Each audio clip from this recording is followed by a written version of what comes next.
क्या आपने भी अपने बच्चे का नाम ज़ावियार रखा है या रखने का सोच रहे हैं?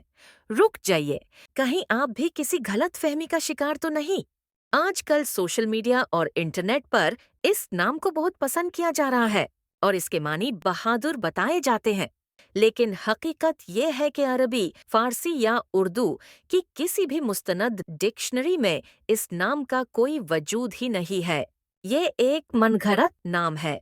इल्मी लिहाज से जाविया अरबी का लफ्ज है जिसका मतलब है कोना या एंगल। लोगों ने इसे फारसी लफ्ज यार के साथ मिलाकर खुद से एक नाम बना लिया है जिसकी कोई असली बुनियाद नहीं है। उलेमा और लैंग्वेज के माहिरीन इस नाम को बेमानी करार देते हैं। याद रखे, नाम बच्चे की शख्सियत का आईना होता है, इसलिए महज सुनने में अच्छा लगने की वजह से कोई भी बेमानी नाम ना रखें। अपने बच्चों के लिए ज़ुफ़ार, ज़ुहैर या ज़ैदान जैसे बेहतरीन और बमानी मीनिंगफुल नामों का इंतखाब करें। इस वीडियो को ज़्यादा से ज़्यादा शेयर करें ताकि दूसरे लोग इस गलती से बच सकें।